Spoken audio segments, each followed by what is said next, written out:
اس کے بعد اس کارواں کو آگے بڑھاتے ہوئے تقریری سلسلہ میں دوبارہ سے شروع کرتا ہوں۔ اللہ کے نبی صلی اللہ علیہ وسلم کی سیرت کے اوپر تقریر کرنے کے لیے، اللہ کے نبی کی سیرت کو بیان کرنے کے لیے میں عائشہ محمد طیب صاحب کو دعوت دیتا ہوں کہ وہ آئے اور اللہ کے نبی کی سیرت کو بیان کریں۔ بہت سارے حضرات نے انعامات سے نوازا ہے، میں ان بچوں سے کہتا ہوں کہ وہ آئے اور اپنی انعامات لے جائیں۔ تو یہ مولانا آگے ضرور اب عائشہ جلدی آؤ۔ دیکھو ٹائم کم ہے اور بہت ساری چیزیں باقی ہیں، اگر آپ زندہ دلی کا ثبوت دیں گے تو آگے کا پروگرام اور جوش و خروش کے ساتھ کیا شروع رہے گا، اس لیے جو حضرات باہر کھڑے ہوئے آ کر بیٹھ جائیں، اطمینان کے ساتھ بیٹھیں۔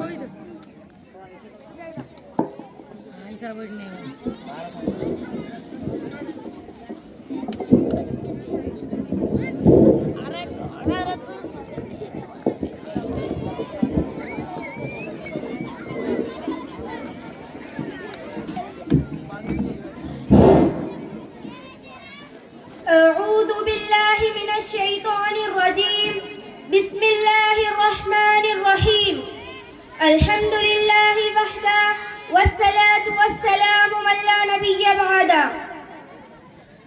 جس کو سرکار مدینہ سے سروکار نہیں، جس کو سرکار مدینہ سے سروکار نہیں، اس کی بخشش کی تو کعبے میں آثار نہیں۔ کیسے سمجھاؤں مدینے کے دکانداروں کو، کیسے سمجھاؤں مدینے کے دکانداروں کو، میں یہاں بکنے آئی ہوں خریدار نہیں۔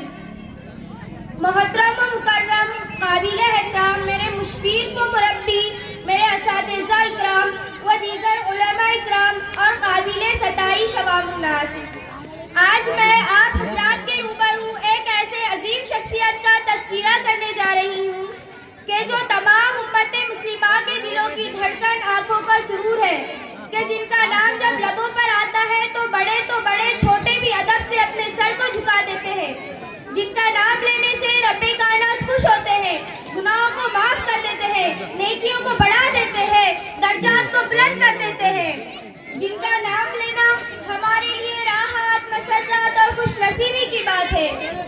وہ ہستی نبی آخر الزمان نبی کریم صلی اللہ علیہ وسلم کی ذات مبارکہ ہے، مگر ہے افسوس ہم لوگوں نے ان کو بھلا دیا۔ ان سے محبت کرنا ہمارے لیے ہمارے ایمان کو قابل کرنے کا ذریعہ ہے، لیکن ہمارے لیے دوسری چیزوں کی محبت آسان ہے۔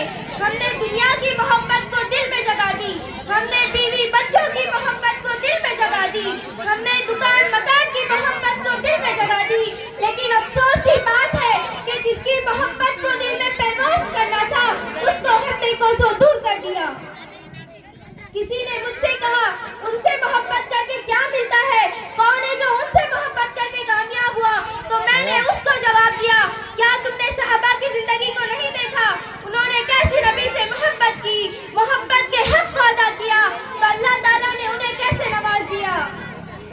کیا تمہیں بدی صحابہ یاد نہیں جنہیں محبت کی وجہ سے جنت کا سرٹیفکیٹ دیا گیا؟ کیا تمہیں بلال یاد نہیں جنہیں محبت کی وجہ سے نبی آخر زمان جنت میں بلال کے پیروں کی آواز سن رہے ہیں؟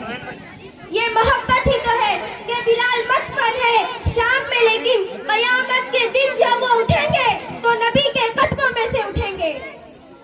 یہ محبت ہی تو ہے کہ مدینہ میں بیٹھ کر منبر رسول سے حضرت عمر نے یا سائیۃ الجبل آواز لگا کر کوسوں دور جنگ کا تختہ پلٹ دیا۔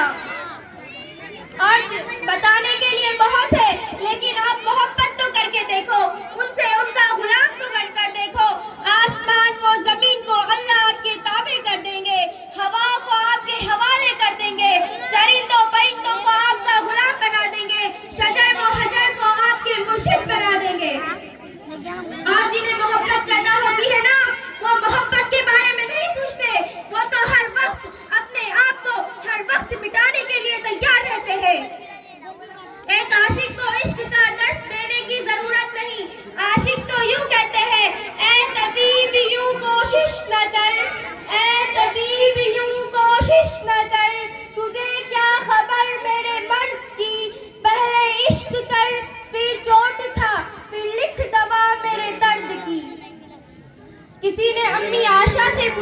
کہ نبی کی سیرت کو بیان کرو۔ امی عائشہ نے کہا کیا تم قرآن نہیں پڑھتے؟ قرآن کے ہر صفحے پہ میرے نبی کی سیرت لکھی پڑی ہے۔ پھر میں قرآن کے پاس گئی اور قرآن سے پوچھا قرآن آقا کا چہرہ بتا۔ قرآن کہتا ہے والضحیٰ۔ میں نے قرآن سے پوچھا قرآن آقا کی نظر بتا، قرآن آقا کی زلفیں بتا۔ قرآن کہتا ہے واللیل اذا سجا۔ میں نے قرآن سے پوچھا قرآن آقا کی نظر بتا۔ قرآن کہتا ہے ما زاغ البصر وما طغى۔ میں نے قرآن سے پوچھا قرآن آقا کی آنکھ بتا۔ قرآن کہتا ہے علم نجعل له عینین۔ میں نے قرآن سے پوچھا قرآن آقا کے لب بتا۔ قرآن کہتا ہے ولسانہ وشفتین۔ میں نے قرآن سے پوچھا قرآن آقا کا سینہ بتا۔ قرآن کہتا ہے علم نجعل، قرآن کہتا ہے ورفعنا لک ذکرک۔ میں نے قرآن سے پوچھا قرآن آقا کا ذکر بتا۔ قرآن کہتا ہے ورفعنا لک ذکرک۔ میں نے قرآن سے پوچھا قرآن آقا کی یتیمی بتا۔ قرآن آقا کی یتیمی بتا۔ میں نے قرآن سے پوچھا قرآن آقا کی یتیمی بتا۔ قرآن کہتا ہے علم یجدک یتیما فآویٰ۔ میں نے قرآن سے پوچھا قرآن آقا کی زلف، قرآن آقا کا شہر بتا۔ قرآن کہتا ہے لا اقسم بہذا البلد۔ میں نے قرآن سے پوچھا قرآن آقا کی نبوت بتا۔ قرآن کہتا ہے یا ایھا النبی۔ میں نے قرآن سے پوچھا قرآن آقا کی رسالت بتا۔ قرآن کہتا ہے یا ایھا الرسول۔ میں نے قرآن سے پوچھا قرآن آقا کی چادر بتا۔ قرآن کہتا ہے یا ایھا المدثر۔ میں نے قرآن سے پوچھا قرآن آقا کی کملی بتا۔ قرآن کہتا ہے یا ایھا المزمل۔ میں نے قرآن سے پوچھا قرآن آقا کی صفات بتا۔ قرآن کہتا ہے ھذا مبشرا نذیرا سراجا منیرا۔ الغرض قرآن کے ہر صفحے پہ میرے نبی کی سیرت بکھری پڑی ہے۔ تاریخ اگر ڈھونڈیں گی ثانی محمد کا، تاریخ اگر ڈھونڈیں گی ثانی محمد کا، ثانی تو بڑی چیز ہے سایہ بھی نہ ملے گا۔ وما علینا الا البلاغ۔ ماشاءاللہ، دیکھیے اس بچی نے اللہ کے نبی کی سیرت کے اوپر آپ حضرات کے سامنے تقریر کو رکھا، اپنے معافی ضمیر کو ادا کیا۔ اللہ تبارک و تعالیٰ اس کو جزائے خیر نصیب فرمائے، اور اس کی تقریر کو سن کر بہت سارے حضرات نے انعامات سے نوازا ہے۔ اس بچی کی درخواست ہے کہ تقریر اپنے انعامات کو لے جائیں، جو حضرات باہر ہیں وہ اندر آ کر بیٹھ جائیں۔